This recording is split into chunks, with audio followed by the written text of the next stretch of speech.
Principles of animal ecology lecture 137 और इसमें हम डिस्कस करें हैं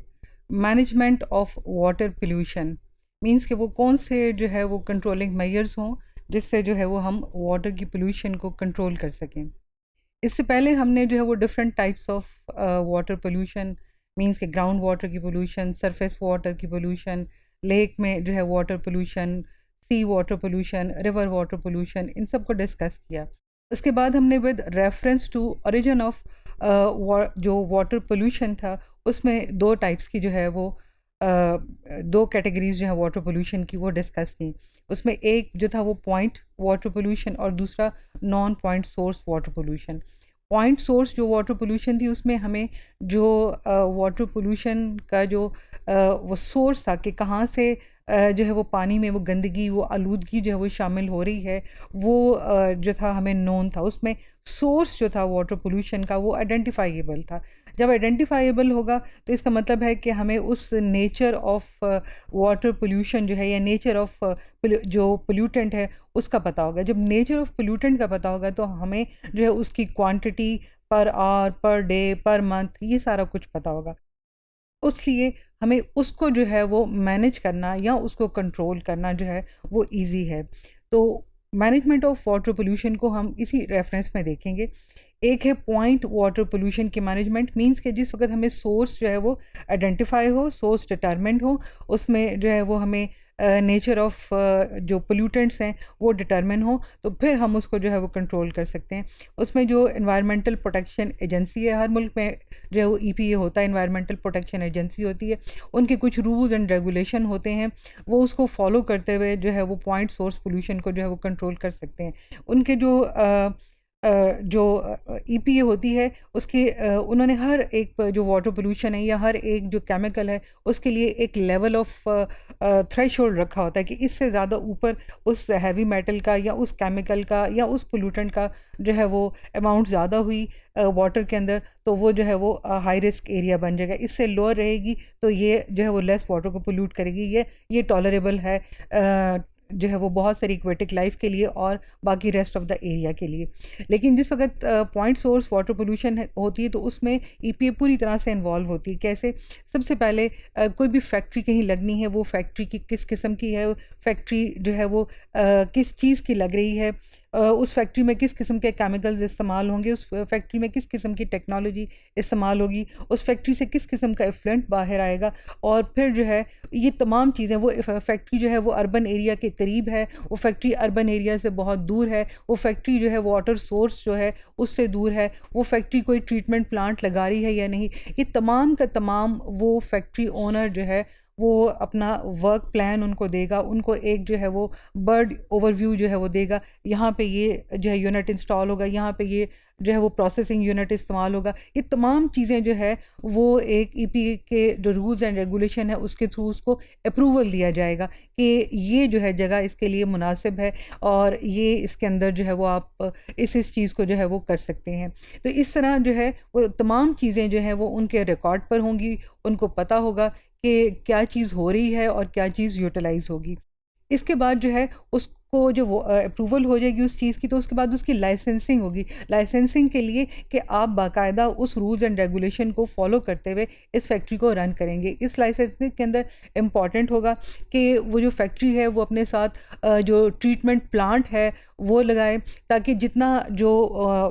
वो वेस्ट वाटर है या एफ्लुएंट है उसको ट्रीट करके जो है वो बाहर निकाले, ताकि वो लेस जो है वो हार्मफुल हो एनवायरनमेंट के लिए, लेस हार्मफुल हो जहाँ पे वो जा रहा है, वो चाहे साथ में एग्रीकल्चर लैंड है, चाहे वो साथ में जो है वो अर्बन लैंड है, चाहे वो किसी सीवरेज के अंदर जा रहा है, तो वो लेस हार्मफुल जो है फॉर्म के अंदर हो। वो डेफिनेटली फाइनली जो है वो वाटर टेबल का हिस्सा वो बनेगा वाटर, तो उसमें लेस हार्मफुल जो है वो केमिकल्स जो है वो इन्वॉल्व हों। तो इस तरह लाइसेंसिंग ये भी होगी कि इतने जो है वो दिनों के अंदर आप इतना काम कर सकते हैं, इससे ज़्यादा जो है वो नहीं करेंगे, क्योंकि इससे ज़्यादा जो है वो उस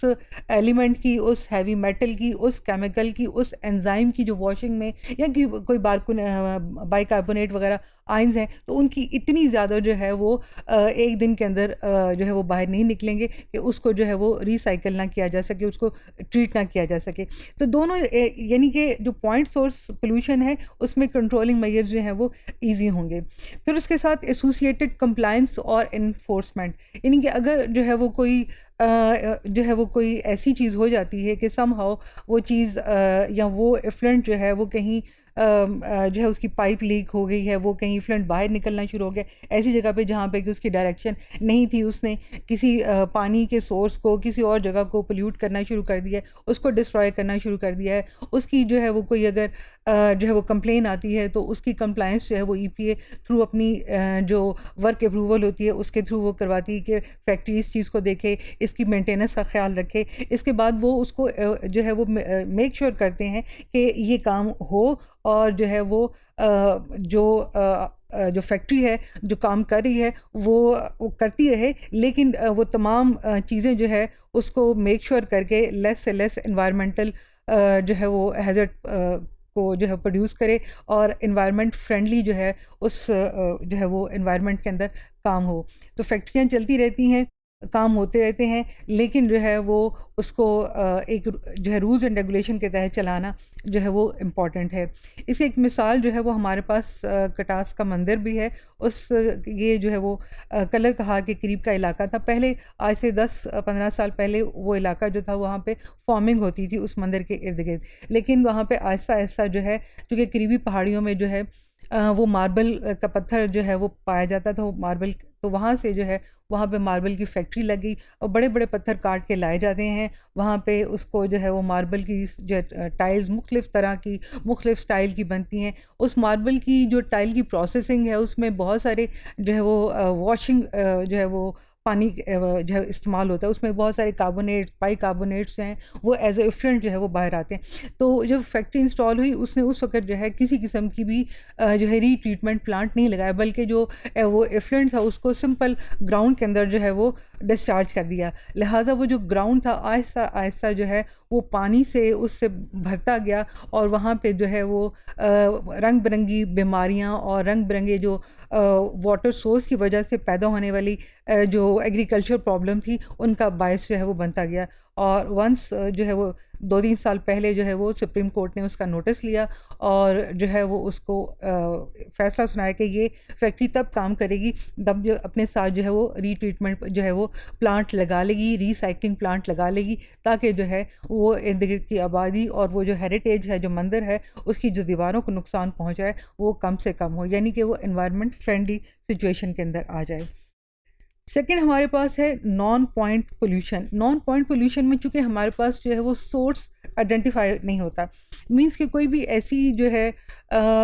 ऐसा कोई अर्बन सिटी है, ऐसा कोई सब अर्बन एरिया है, वहाँ बहुत सारी जो है वो अंडर ग्राउंड जो सीवरेज सिस्टम है वो एक दूसरे के साथ जुड़ा हुआ है। तो वो सीवरेज सिस्टम जो है वो शहर से भी गुजरा है, वो बाज़ार से भी गुजरा है, वो घरों से भी गुजरा है, वो फैक्ट्रीज़ के अंदर से भी गुजरा है। फैक्ट्रीज़ का जो है वो वेस्ट वाटर वो भी उस सीवरेज सिस्टम में जा रहा है, हाउस का वेस्ट वाटर भी उस सिस्टम में जा रहा है, स्लाटर हाउ है वहाँ पे भी जो उनका वेस्ट वाटर है वो भी उस सीवरेज सिस्टम के अंदर जा रहा है, कोई फैक्ट्री है उसका जो सीवरेज सिस्टम के अंदर जो है वेस्ट वाटर जा रहा है। तो उसमें हमें वो जो कलेक्टिव होके आता है और फिर उसके बाद वो किसी मेन सोर्स में जाता है, तो मैं उसमें जो है वो आइडेंटिफाई नहीं कर सकते कि ये वाला जो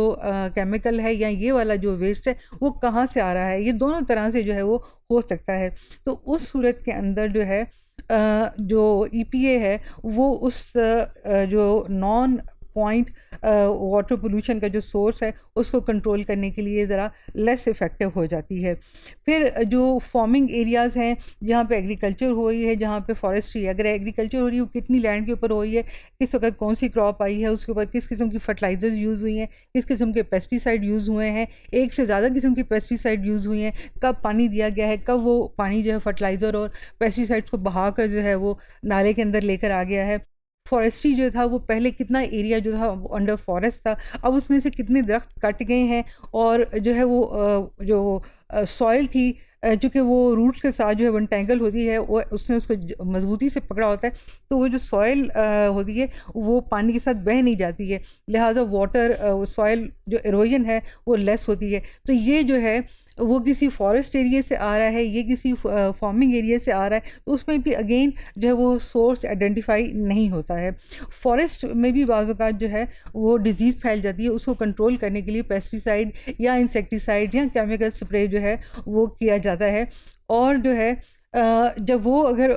बारिश के पानी के साथ या वैसे पानी के साथ रन ऑफ होकर आ जाए तो हमें जो है मालूम नहीं होता कि ये कहाँ से आ रहा है, लिहाजा अगेन वहाँ पे जो है कंट्रोलिंग मेजर जो है उसकी एप्लीकेशन ज़रा डिफ़िकल्ट हो जाती है। लेकिन जो है जो हम कर सकते हैं वो यही है कि हम अपने इन फार्मिंग एरियाज़ के अंदर इन जो फॉरेस्ट्री एरियाज़ हैं जो ज़्यादा बड़े हैं वहाँ पे पेस्टिसाइड या फर्टिलाइज़र का कम से कम इस्तेमाल करें, क्योंकि वो कम से कम जो है वो ज़मीन पर होंगे, कम से कम पानी के अंदर डिज़ोल्व होंगे, और उतने ही वो कम पानी के साथ जब वो किसी नदी नाले के अंदर जो है वो जाएंगे, और इस तरह जो वाटर पोल्यूशन है वो लेस जो है वो हो सकती है। हम ज़रा इन प्रैक्टिसेस को जो है वो अच्छा करें। इसके लिए ज़रूरी है कि हम अच्छी वैरायटी की जो है वो